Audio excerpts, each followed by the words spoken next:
Hello, నేను మీ CS రావు. చిలకలూరుపేటలో కూటమి సభ జరిగింది. ఆ తర్వాత జరిగినటువంటి పరిణామాలను కనుక తీసుకుంటే ఇప్పటికీ కూడా ఆ సభకు సంబంధించినటువంటి నిఘా వైఫల్యం వెంటాడుతూనే ఉంది. ప్రధానమంత్రి హోదాలో నరేంద్ర మోడీ పాల్గొన్నటువంటి ఆ సభలో నిఘా వైఫల్యం కానీ భద్రతా వైఫల్యం కానీ క్లియర్గా కనిపించింది. అందుకే పంజాబ్లో ఏ విధంగా అయితే సంఘటన జరిగిందో గత అసెంబ్లీ ఎన్నికల సందర్భంగా ఇప్పుడు చిలకలూరుపేటలో కూడా అదే జరిగింది అనేటువంటి ఒక నివేదికను కేంద్ర ఐబీ ఇచ్చింది అని చెప్పి కూడా తెలుస్తూ ఉంది.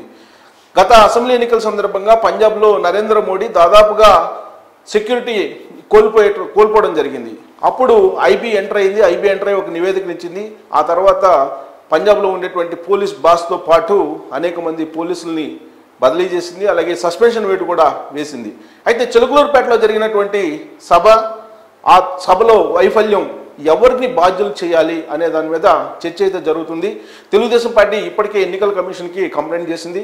అలాగే బీజేపీ పిఎంఓ ఆఫీస్కి కంప్లైంట్ చేసింది. అలాగే కేంద్ర నిఘా వర్గాలకు కూడా కంప్లైంట్ చేసింది. నరేంద్ర మోడీకి సరైనటువంటి భద్రత కల్పించలేదు అనేటువంటి ఆరోపణలు ఇప్పుడు ఆంధ్రప్రదేశ్ పోలీసులు ఎదుర్కొంటూ ఉన్నారు. దానికి బాధ్యుల్ని ఎవరు చేయాలి, ఎవరిని చేసేదానికి అవకాశం ఉంది అనే దాని మీద ఇప్పుడు ఐబీ ఒక రిపోర్ట్ కూడా తయారు చేసింది. వాస్తవంగా ఆంధ్రప్రదేశ్ నిఘా విభాగానికి సంబంధించినటువంటి ఐజీగా ఉన్నారు సీతారామాంజనేయులు, పిఎస్ఆర్ సీతారామాంజనేయులు. సో ఆయన ఒక పర్ఫెక్ట్ ఆఫీసరు, బట్ ఆయన ఈ విషయంలో మాత్రం వైఫల్యం చెందారు అనేటువంటి ఆరోపణలు ఎదుర్కొంటూ ఉన్నారు. ఆయన ఇంటెలిజెన్స్ ఐజీగా బాధ్యతలు స్వీకరించినప్పటి నుంచి జరిగినటువంటి పరిణామాలన్నింటినీ కూడా ఇప్పుడు ఐబీ రివ్యూ చేస్తుంది. చంద్రబాబు నాయుడు అరెస్ట్ సందర్భంగా ఆయన ఏ విధంగా చేశారు, ఆ తర్వాత ఆంధ్రప్రదేశ్ రాష్ట్రానికి నిఘా అంశాలకు సంబంధించి ఏ విధంగా వ్యవహరించారు అనే దాని మీద కూడా రివ్యూ చేస్తుంది. ఇక గుంటూరు రేంజ్ డిఐజీగా ఉన్నటువంటి పాలరాజు, ఆయన ఏ విధంగా సెక్యూరిటీ పర్యవేక్షణ చేశారు అనే దాని మీద కూడా అధ్యయనం చేస్తుంది. ఆ తర్వాత పల్నాడు ఎస్పీ, ప్రధానంగా గ్రౌండ్ లెవెల్లో పల్నాడు ఎస్పీ రవిశంకర్ రెడ్డి మొత్తం పర్యవేక్షణ చేయాలి. గ్రౌండ్లో ఏం జరుగుతుంది, వాస్తవంగా ముందు రోజు ఏ విధంగా అయితే సెక్యూరిటీని ఏర్పాటు చేసామో అదేవిధంగా సెక్యూరిటీ ఉందా లేదా, వీటన్నిటినీ గ్రౌండ్లో పర్యవేక్షించాల్సినటువంటి బాధ్యత ఎస్పీ రవిశంకర్ రెడ్డిది. కానీ ఆయన విధుల్లో చురుగ్గా లేరు అనేటువంటి అపవాదును ఎదుర్కొంటూ ఉన్నారు. ఆ మేరకు బీజేపీ, తెలుగుదేశం పార్టీ, జనసేన నుంచి కంప్లైంట్స్ కూడా కేంద్రానికి వెళ్ళాయి. దీని మీద అధ్యయనం చేస్తున్నారు. సో రేపో మాపో చర్యలు తీసుకునేటువంటి అవకాశం ఉంది అనేది కూడా వినిపిస్తుంది. దీని మీద మీడియాలో కూడా రకరకాల కథనాలు వస్తున్నాయి. ప్రముఖ పత్రికలో వచ్చినటువంటి ఒక కథనాన్ని మనం చూస్తే కనుక ఆ ముగ్గురిపై గురి అనేటువంటి ఒక న్యూస్ని ప్రచురించడం జరిగింది ఆంధ్రజ్యోతి. సో నిఘా డిఐజీ పల్నాడు ఎస్పీలపై చర్యలు అనేటువంటి క్యాప్షన్ తోటి ఈ మొత్తం న్యూస్ రాయడం జరిగింది. ప్రధాని పాల్గొన్న సభపై ఉద్దేశపూర్వక నిర్లక్ష్యం, విఐపీల భద్రతకు చర్యలు తీసుకోలేదు, పల్నాడు పోలీసులపై ఈసీకి ఫిర్యాదు, భద్రతా వైఫల్యంపై కేంద్రానికి ఐబీ నివేదిక, లోపాలను ఎస్బీజీ వేలెత్తి చూపినా పట్టించుకొని పోలీసు అధికారులు, సభకు జనం రాకుండా అడ్డుకున్నటువంటి వైనం, విఫలమంటూ రోత మీడియాలో కథనాలు, ఢిల్లీ పెద్దలకు బీజేపీ నేతల రిపోర్ట్. సో చిలకలూరుపేట సభ జరిగింది. ఆ సభలో వాస్తవంగా వైఫల్యం చెందింది అని చెప్పి ఎస్బీజీ చెప్తుంది. ఎస్పీజీ ప్రొటెక్షన్ ఇద్దరికి ఉంది. అక్కడ చంద్రబాబు నాయుడుకి ఎస్పీజీ ప్రొటెక్షన్ ఉంది, అలాగే ప్రధానమంత్రి నరేంద్ర మోడీకి కూడా ఎస్పీజీ ప్రొటెక్షన్ ఉంది. Z+ కేటగిరీలో ఉన్నటువంటి ఇద్దరు వ్యక్తులు పాల్గొన్నటువంటి ఆ సభలో భద్రతా వైఫల్యం చాలా క్లియర్గా కనిపించింది. దానికి ఖచ్చితంగా పోలీసుల మీద చర్యలు తీసుకోకపోతే రాబోయేటువంటి రోజుల్లో అనేకమైనటువంటి సభలు కూడా జరగబోతున్నాయి. కాబట్టి ఇంకా నిర్లక్ష్యం వహించేటువంటి అవకాశం ఉందని చెప్పి కేంద్రం భావిస్తుంది. ఇప్పటికే ఐబీ ఇంటెలిజెన్స్ బ్యూరో కేంద్రానికి ఒక నివేదిక కూడా ఇవ్వడం జరిగింది. అదే సారాంశంతో ఈ కథనాన్ని రాయడం జరిగింది. సో పల్నాడు జిల్లా చిలకలూరుపేట వద్ద ప్రధాని మోదీ పాల్గొన్న ప్రజాగల సభలో భద్రతను పట్టించుకొని ముగ్గురు ఐపీఎస్ అధికారులపైన చర్యలు తక్కువ, వివిఐపీల సెక్యూరిటీ కోసం తీసుకోవాల్సిన చర్యలు తీసుకోలేదా, వివిఐపీ గ్యాలరీలోకి కొందరు చొచ్చుకొని వచ్చిన ఉద్దేశపూర్వకంగానే పోలీసులు నిర్లక్ష్యంగా వ్యవహరించారా, కేంద్ర నిఘా వర్గాల నివేదిక ఏం చెప్పింది. ఏపీ పోలీసుల్లో ఇప్పుడు ఈ అంశాలపైన విస్తృత స్థాయిలో చర్చ జరుగుతుంది. ప్రధానికి భద్రత కల్పించేటువంటి స్పెషల్ ప్రొటెక్షన్ గ్రూప్ అధికారులు చేసినటువంటి సూచనలను అధికారులు పెడజేవన పెట్టారని కేంద్ర హోంశాఖకు చెందిన ఇంటెలిజెన్స్ బ్యూరో నివేదిక ఇచ్చింది. ఇది తెలియడంతో intelligence D G P S R Anjaneyulu, Guntur range D I G Palaraju, Palnadu జిల్లా ఎస్పీ రవిశంకర్ రెడ్డిలో టెన్షన్ మొదలైనట్లు తెలుస్తుంది. దీనికి తోడు వారిపై చర్యలు తీసుకోవాలని, వారిని ఎన్నికల విధుల నుంచి తప్పించాలని టీడీపీ, జనసేన, బీజేపీ నేతల బృందం రాష్ట్ర ఎన్నికల ప్రధాన అధికారికి కంప్లైంట్ చేసింది. ఇది ప్రధాన పత్రికలో వచ్చినటువంటి న్యూస్. సో వాస్తవంగా ఐబీ ఎప్పుడు కూడా పర్యవేక్షిస్తుంటుంది ప్రధానమంత్రి నరేంద్ర మోడీ టూర్స్ని కానీ, ప్రధానమంత్రి నరేంద్ర మోడీ భద్రతలను కానీ పర్యవేక్షిస్తూ ఉంటుంది. సో ఐబీ ఎప్పటికప్పుడు కేంద్ర హోంశాఖకు నివేదికలు ఇస్తూ ఉంటుంది. చిలకలూరిపేట సభకు సంబంధించి కూడా ఖచ్చితంగా ఐబీ నివేదిక ఇచ్చి ఉంటుంది. ఎగ్జాక్ట్గా పంజాబ్లో కూడా అసెంబ్లీ ఎన్నికల సందర్భంగా ఇదే జరిగింది. ఐబీ అప్పుడు కేంద్ర హోంశాఖకు నివేదిక ఇచ్చింది. ఆ తర్వాత అక్కడ ఉన్నటువంటి పోలీసు ఉన్నతాధికారుల మీద, ఐపీఎస్ల మీద కఠినమైనటువంటి చర్యలు తీసుకుంది.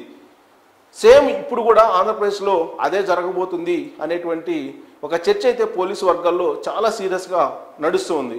వాస్తవంగా చిలకలూరిపేట సభకు కొన్ని లక్షల మంది వస్తారని చెప్పి ముందుగానే తెలుగుదేశం పార్టీ, జనసేన, బీజేపీ పోలీసులకు సమాచారాన్ని ఇచ్చింది. సుమారుగా 15 లక్షల మంది ఆ సభకు హాజరవుతారని అంచనా వేస్తూ వాళ్ళు 300 ఎకరాల్లో ఆ సభను ఏర్పాటు చేస్తున్నట్టు కూడా రాతపూర్వకంగా పోలీసులకు సమాచారం ఇచ్చారు. ఆ సమాచారాన్ని బేస్ చేసుకుని పోలీసులు తగిన ఏర్పాట్లు చేయాల్సినటువంటి అవసరం ఉంది. అంతేకాదు ప్రధానమంత్రి నరేంద్ర మోడీ హాజరవుతున్నారు కాబట్టి ముందు రోజే ఆ డయాస్కి సంబంధించిన అంశాలు, అలాగే పార్కింగ్కి సంబంధించినటువంటి అంశాలు, అలాగే హెలిప్యాడ్కి సంబంధించినటువంటి అంశాలు, వీటన్నిటినీ కూడా పర్యవేక్షించాలి. అవసరమైతే రెక్కీ కూడా నిర్వహించాలి. కానీ ఇవేమీ చేయలేదు ఆంధ్రప్రదేశ్ పోలీసులు అనేది ఐబీ ఇచ్చినటువంటి నివేదికలో ఉన్నటువంటి ప్రధానమైనటువంటి అంశం. ప్రత్యేకించి ఇంటెలిజెన్స్కి సంబంధించినటువంటి ఐజీగా ఉన్నటువంటి పిఎస్ఆర్ ఆంజనేయులు నిఘా వైఫల్యం చెందారు నిఘా పెట్టడంలో, అలాగే ఇంటెలిజెన్స్కి సంబంధించినటువంటి రిపోర్ట్ ఇవ్వడంలో కూడా వైఫల్యం చెందారు. ఆ సభకు ఎంతమంది పబ్లిక్ వస్తారు, ఆ గ్రౌండ్ సరిపోతుందా, పార్కింగ్ ఎక్కడ ఉంటుంది, అలాగే హెలిప్యాడ్లు ఎక్కడ ఉంటాయి, ఇవన్నిటిని కూడా పర్యవేక్షించాలి. ప్లస్ పబ్లిక్ ఎలాంటి వాళ్ళు వస్తారు అనేది కూడా నిఘా వర్గాల ద్వారానే ముందుగా తెలుసుకోవాలి. నిఘా వర్గాలే కనిపెట్టాలి కూడా. కానీ అవేమీ జరగలేదు. పైగా నరేంద్ర మోడీ ప్రసంగిస్తున్నటువంటి సమయంలోనే అక్కడ ఉండేటువంటి పబ్లిక్ డయాస్ వైపు దూసుకొచ్చేటువంటి ప్రయత్నం చేశారు. అక్కడ స్పీకర్స్ సంబంధించినటువంటి అక్కడ అంశాలు మైకులు కట్ అయిపోయాయి. సో దీంతో ఆయన స్పీచ్కి అంతరాయం కూడా కలిగింది. చంద్రబాబు నాయుడు స్పీచ్కి అంతరాయం కలిగింది. అలాగే పవన్ కళ్యాణ్ స్పీచ్ కూడా అంతరాయం కలిగింది. ఇదంతా కూడా నిఘా వైఫల్యం అని చెప్పి ఇంటెలిజెన్స్ బ్యూరో భావిస్తుంది. ఆ మేరకు కేంద్ర నిఘా వర్గాలకి అలాగే కేంద్ర హోంశాఖకు కూడా రిపోర్ట్ చేసినట్టు తెలుస్తుంది. అదే ఇప్పుడు హాట్ టాపిక్గా మారింది ఆంధ్రప్రదేశ్ ఎన్నికల సందర్భంగా. ప్రస్తుతం అయితే ఎన్నికల కోడ్ కొనసాగుతూ ఉంది. ఎన్నికల కోడ్ సందర్భంగానే ఆ సభ కూడా జరిగింది. ఎన్నికల కోడ్ వచ్చిన తర్వాత జరిగినటువంటి మొట్టమొదటి సభ అది. అందులో 3 పార్టీలకు సంబంధించినటువంటి అధినేతలు పాల్గొన్నారు. ఒక పాపులర్ హీరో పవన్ కళ్యాణ్, అలాగే ఒక పార్టీ అధ్యక్షుడు చంద్రబాబు నాయుడు Z+ కేటగిరీలో ఉన్నటువంటి 40 సంవత్సరాల అనుభవం ఉన్నటువంటి పొలిటికల్ లీడర్. ఇక నరేంద్ర మోడీ, ఆయనకి భద్రత హైగా ఉండాలి అనేది గత కొంతకాలంగా కూడా కేంద్ర హోంశాఖ చెప్తూ ఉంది. అయినప్పటికీ ఎక్కడ కూడా ఆంధ్రప్రదేశ్ ప్రజలు, ఆంధ్రప్రదేశ్ పోలీసులు దానికి సంబంధించినటువంటి భద్రతా చర్యలు తీసుకోలేదు అనేది అక్కడ వినిపిస్తూ ఉంది. చాలా క్లియర్ కట్గా భద్రతా వైఫల్యం కనిపిస్తుంది అనేది నరేంద్ర మోడీయే గ్రహించారు. ఒకనొక సమయంలో నరేంద్ర మోడీ జోక్యం చేసుకొని అక్కడ విద్యుత్ పోల్స్ మీద ఉన్నటువంటి ప్రజలను దింపేటువంటి ప్రయత్నం చేశారు అని అంటే పోలీసుల వైఫల్యం ఏ స్థాయిలో ఉంది అనేది వేరే చెప్పనవసరం లేదు. అక్కడ పోలీసులు ప్రజల్ని అదుపు చేసేటువంటి ప్రయత్నం చేయలేదు.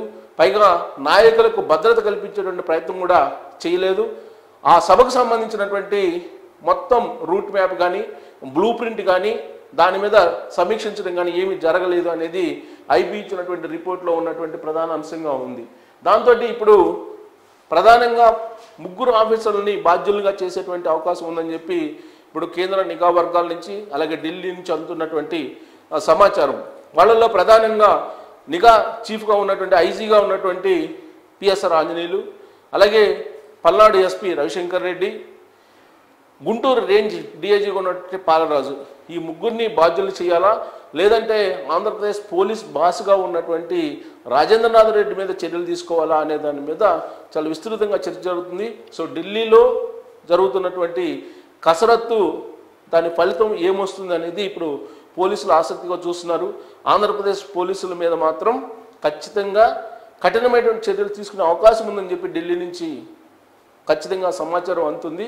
సో ఆ చర్యలు ఎప్పుడు ఉంటాయి అనేది మాత్రం చూడాలి.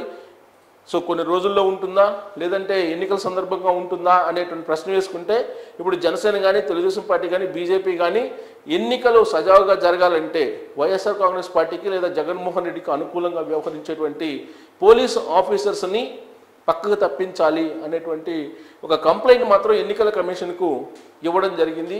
దాన్ని బేస్ చేసుకొని రాబోయేటువంటి ఎన్నికలు సజావుగా జరగాలంటే ఎవరైతే భద్రతా వైఫల్యానికి పాల్పడ్డారో, చిలుకలూరిపేట సభకు అంతరాయం కలిగించేలా పరోక్షంగా జగన్మోహన్ రెడ్డికి సహకరించారో వాళ్ళ మీద చర్యలు తీసుకోవాలని చెప్పి ఇప్పుడు పొలిటికల్గా ఒక డిమాండ్ అయితే వస్తుంది విపక్షాల నుంచి.